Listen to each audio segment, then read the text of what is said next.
All right, good afternoon once again. We're joined now by Villanova student-athletes Phil Booth, Eric Pascal, and Colin Gillespie. If you have a question for any of the Villanova student-athletes, please raise your hand. We're going to send the microphone attendant in your direction. Please remember your name and media outlet before your question, and let's start things off right in the middle with Joe. Joe Giuliano, Philadelphia Inquirer. For Phil and Eric, how do you feel your young players handled the pressure of the Big East tournament, and how do you feel that's going to help them coming into this week? Phil first, please, then Eric. I feel like they've done a great job of all season handling it. They came in, made big impacts all season, especially in the Big East tournament. They've won a lot of games for us. They've done a lot of great things, so it was no surprise to us that they played so well. I definitely feel like they did a great job. I mean, especially with 3 tough-it-out games. I mean, being all very close games. I mean, I feel like the young guys are doing a great job and continuing to get better in practice. Just learning how to play Villanova basketball every second. Toward the center, Mike. Mike Abelson, New Hampshire Union leader. Phil, then Eric. What added responsibility and expectations did you put on yourself as veterans who have been through this multiple times here for Villanova this season? Bill first. I'm just trying to be a more vocal leader, make sure we're always on the same page as a team, talking, communicating. With so many new guys, it's a lot more they need to learn and teach, and you got to make sure we're on the same page, we're on the court. So just making sure when we're out there as a group of 5, whoever that 5 is always on the same page and locked in. Eric, same question. Also just leading by example. I mean, leading by example as a leader stands out a lot, and I definitely feel like me and Phil have to do that. I mean, every day. I mean, with practice and games and every little way we can, even off the court. Left to the aisle, center. Terry Tui, Delaware County Times, for Phil and Eric. Getting back to the young guys, did you give them any specific pieces of advice to how to handle this next step into the NCAA tournament? Phil first, then Eric. Just try to tell them to try to stay focused and stay locked in. When you get to the NCAA tournament, there's a lot of distractions going on, a lot of different things that can be getting in your head. But if you focus on the opponent in front of you and just take it one game at a time and lock in on that, that's the best you can really do. Eric. I'll probably say the same thing. Just one game at a time. Don't look too far ahead, but also just know stay 94 by 50 feet. I mean, just worry about what's happening on the court and worry about your brothers and your coaches. Right side of the aisle, Ken. Ken Davis with the Associated Press. Phil and Eric, for both of you again, you've experienced just about everything you can in the NCAA tournament, going to 2 Final Fours and different settings and all that through. Does this feel kind of weird for you to be back to the starting point in Hartford, Connecticut as a 6th seed? And I mean, the last time you were on an NCAA floor, you're hoisting the trophy up, the confetti's coming down, and there's 70,000 people in the building. Is this different feeling starting over again? Phil? Everything's different about this season. It's a totally different team. So looking at last year, this team's totally different. So this journey for this team has been different this whole year. So every place we've been to, or us being in Connecticut, whatever seed, wouldn't matter because, if we were a 4 or 2 or 1, it still felt different because it's just a completely different team, a completely different approach we have. Eric. I'll say the same thing. I mean, just a completely different team, and we got a lot of young guys, and it's their first time. So, I mean, just going out there and competing is what we're trying to do. Go back to the middle of the room with Mike. If this question is not for Colin, the next one. Oh, no, it is for Colin. Okay. It's very specifically, exclusively for Colin Gillespie. Colin, are you ready? Eric and Phil can leave if they want for a minute. They cannot leave. Colin, ready? Colin, going from a reserve player to a starter and more major contributor can be a huge jump for some players. How have you been able to navigate that this season to become such an effective contributor here coming into the tournament? Just with the help of these guys. I mean, last year learned a lot from these 2 and also the 4 guys that left. They taught me a lot how to handle starting and trying to help these guys, even teach the younger guys, including myself. Just learning every day, trying to get better every day, even in practice, creating habits. So just trying to become the best team that we can possibly be. All right, we got the ball to Colin. Next up on the right of the aisle, Joe. One more pass to Colin. Hey, Colin, from last year's NCAA to this for your experiences in last year's NCAAs, what will you take from that to help you this week deal with, just the pressure and the expectations and all? I mean, there's a lot of distractions that comes with it. So I think last year it really helped going as far as we did, getting a feel for everything. And now just coming in this year, knowing what it's like, and just taking one game at a time, like they said, focusing on our opponent and worrying about them. Back to the center, Mike. Is this on? Oh, for all three of you, you guys have been down this road plenty of times before, Phil and Eric especially. What are some things you guys do during this week, during the downtime, to kind of refocus yourself, kind of take your mind off of things, and just kind of recharge? Like, what are some things you guys do in weeks like this? Bill, then Eric, then Colin. I mean, we're always watching film of the next game, the team we're playing, so I guess maybe take a nap. I don't know. That may be the only thing I can think of, but we're always trying to focus on the next team, watching film, always trying to think about how we can be better as a team, and watch film from our older games, trying to get better as a team as well. So it's kind of always focusing on next opponent. I feel like we do the same thing we do throughout the years since the first game to now. I mean, we just watch film, rest up, hydrate, and that's pretty much our day every day. Colin. Like those two said, they do a great job. Our coaching staff does a great job making sure we're rested and we're hydrating. Whatever we need, they're always making sure everything's available for us. Nah, not allowed to do that on the road. Not on the road. Back to the center, Joe. We're using that left-hand mic still. For any of the three, St. Mary's has two very impressive players, Hunter and Ford. Wondered what you saw from them on film, and also, are you guys prepared to deal with the slower tempo that St. Mary's seems to use? Eric, then Colin. Yeah, those two are very great. I mean, we watched film on them already, and we know they're very dynamic players, get their team going.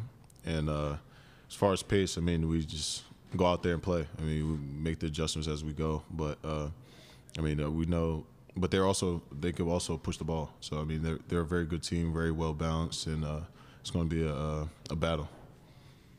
Colin. Yeah, those two are very great players. The rest they're a very balanced team overall. Whether it's inside the post or outside, they do a great job. They're very well coached. So we just have to do what we do and do what we've been doing all year. Back to the center, Ken. You guys were talking about how this is a different team, a different year, and it just all kind of feels different from the first game. I think it seemed like Coach Wright kind of struggled with that a bit himself at the beginning of the season. What did you notice, whoever wants to talk about this, about the adjustments he had to make back to a younger team, and how did the rest of the season kind of fall in place? Eric, you want this one or Yeah, Phil? I'll take it. I feel like me and Phil actually had to kind of be assistant coaches as well. I mean, and Colin. I mean, we just all had to teach the younger guys what it's all about, because they never really been in this position or played Villanova basketball, because Villanova basketball is what we pride ourselves on. So I feel like just me, Phil, and Colin taking big steps and being with the coaches and trying to teach them what to do when playing for Villanova.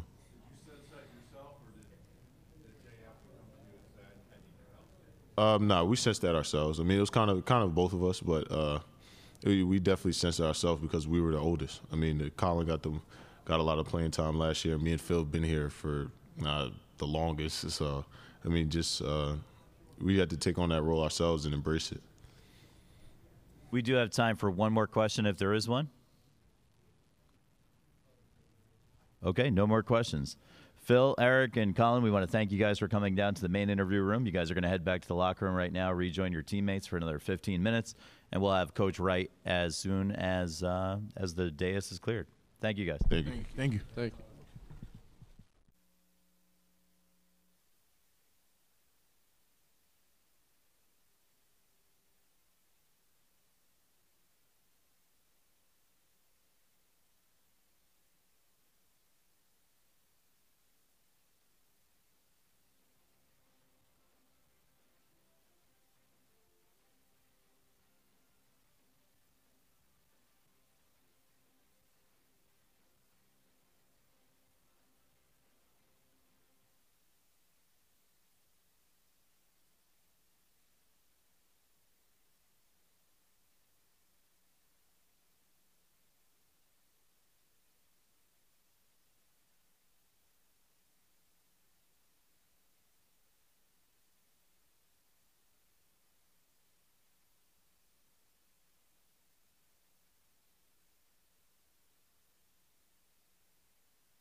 We're joined now by Villanova head coach Jay Wright. We'll ask Coach Wright to give us a couple thoughts, and then we'll get into some questions. Coach.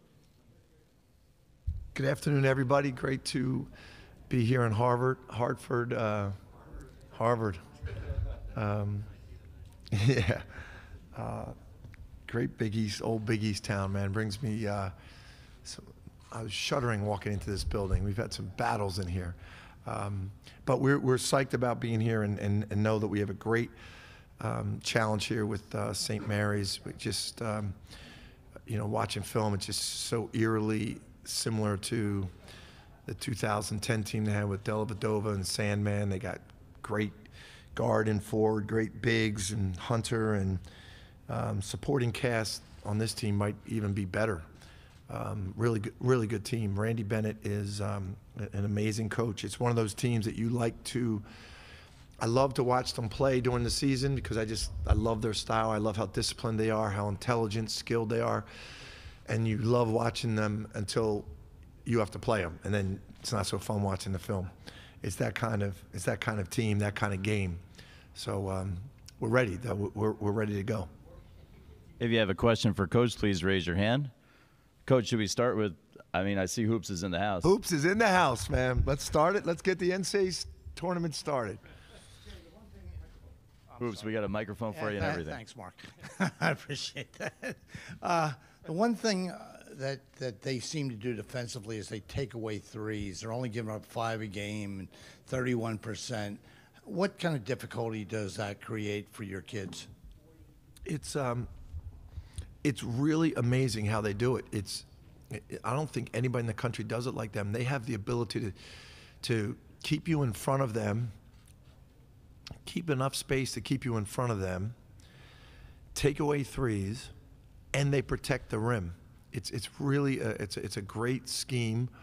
I don't think anybody that we've seen does it like they do. And we like to shoot threes, so it's going to be a really tough challenge for us,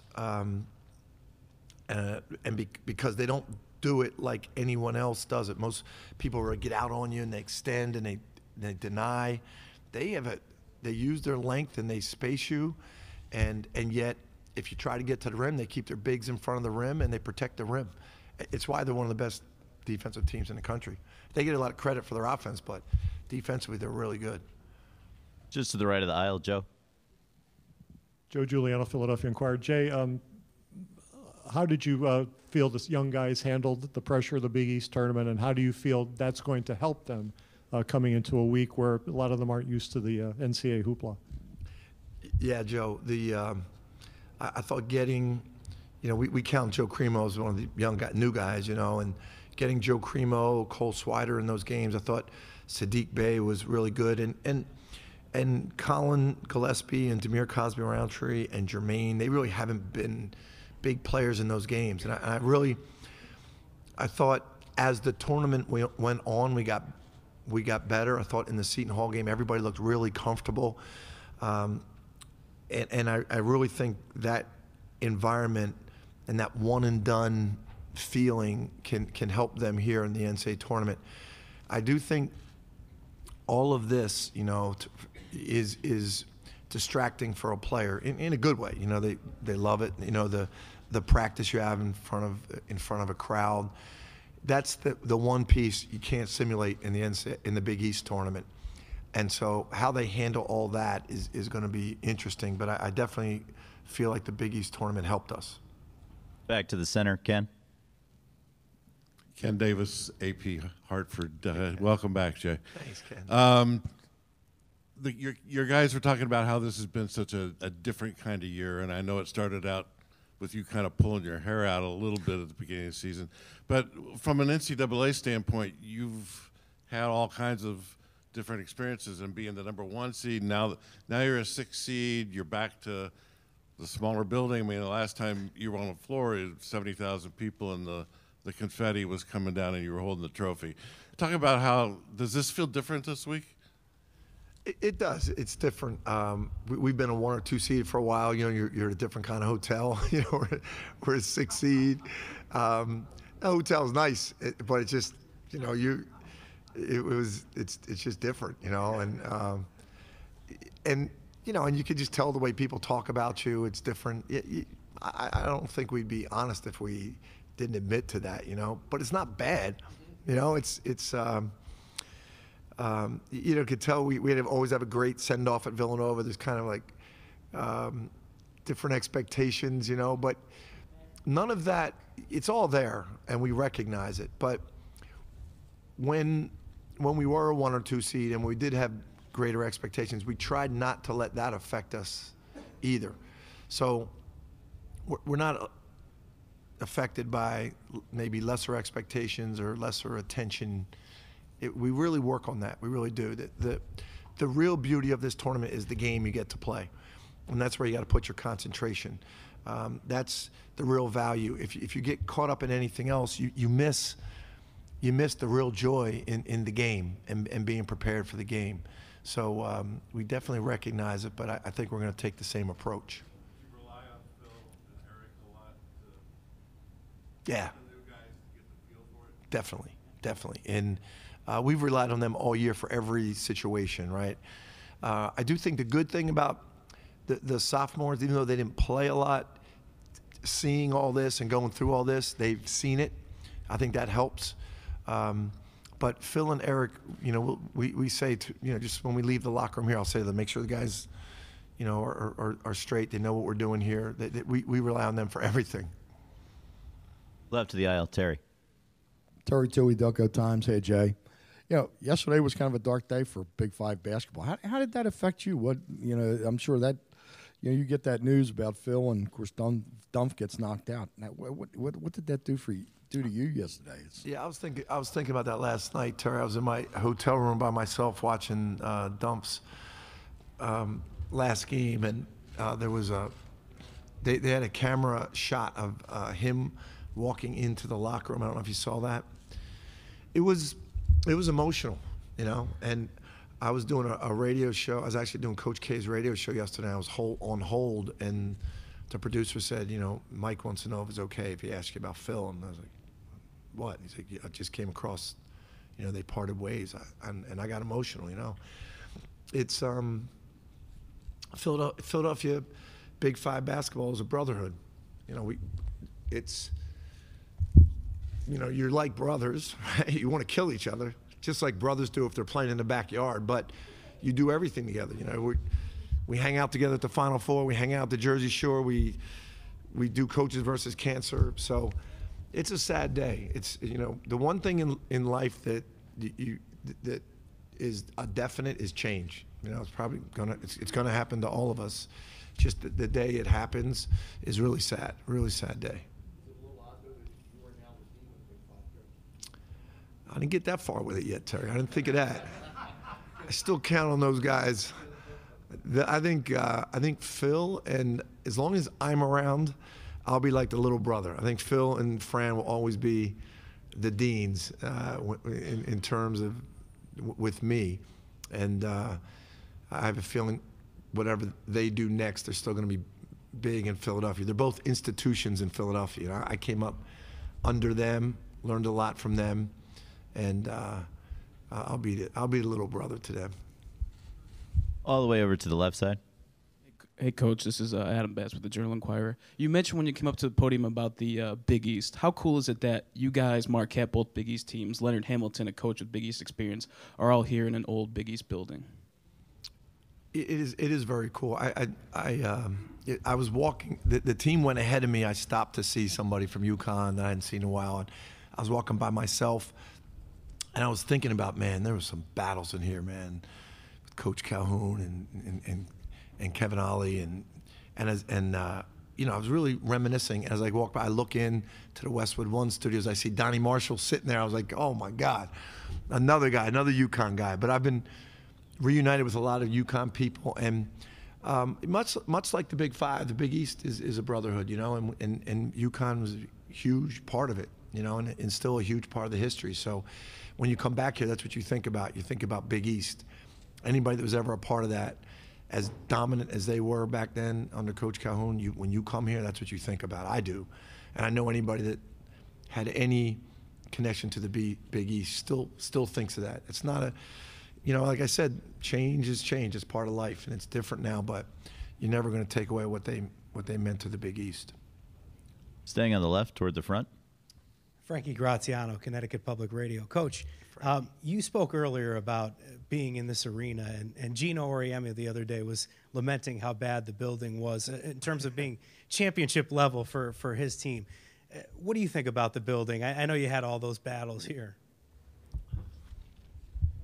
I don't really care about buildings except when you're on the court, what it looks like on the court. I could tell you things about some of the buildings we played in for national championship games that there were some things wrong. But when you went out on that court, it looked like heaven, And that when this place is packed, I haven't played in here as a neutral site, but I've played in here with the crazy Husky fans. When this place is packed, it's not heaven, but it is an awesome place to play basketball. This place rocks, and if I remember correctly, I haven't been out there yet, but it's like all one level, right? There's no tiers, and like everybody's on top of you, and it gets loud. It's a pretty cool place to play. Locker room, anything like that. Can it use any upgrades in your estimation? Yeah, everybody can use upgrades. We just built a new building, and we're fixing some things up in the office. Yeah, everybody can use upgrades. To in the center of the room, we're going to use the right-hand microphone, though. Mike. Mike Abelson, New Hampshire Union leader. Jay, you've been down this road before. You've sat on the stage before. You've dealt with us plenty of times. How much fun are weeks like this still for you, even after having gone through this so much? It's still fun. It's still exciting. Just walking up the steps here and realize, like, all right, you're on the podium again, like that. You kind of forget about what it's like in the off season. Then when you get here, it's a thrill, and you're a part of something that's like that's a national treasure. This tournament, the whole country's watching it, and we try to, every year when we do our Selection Sunday show at Villanova, we have a big crowd, and I say to them every year, don't ever take this for granted. It's people. I know a lot of players, a lot of coaches, and I was one of those guys as a player. I never played in it, and as we started our coaching career, I never coached in it. First time I ever did was an assistant at Villanova, and it was a thrill, and it's still the same thrill. It really is. There's nothing like it in sports, the NCAA tournament. We'll go back to hoops, maybe to close this out. Yeah, Jay, what do you think about legalized sports gambling in the NCAA tournament? You know what, hoops? I don't know yet. I don't know if I have if I have an opinion. I haven't thought this through enough. When you're responsible for young 18 and 22-year-olds, we watched a video. The NCAA has you watch a video this morning. It's got organized crime members on there. It scares you a little bit. The NCAA does a good job with the video because it's a little bit of a scared straight video. So when you're responsible for young people, it concerns me because I'm mostly concerned about them, right? And then there's so much more to it, like how much more attention it brings to the tournament. There's probably a lot of positives to it, and maybe it cleans it up a little bit. I don't know. So I haven't thought it through enough. But in the any type of gambling with college sports, when you're a coach, you got to think about how it affects your players. So you're always concerned. We'll do one final one, Coach, on the right. Mark Tracy, New York Times. Hey, Coach.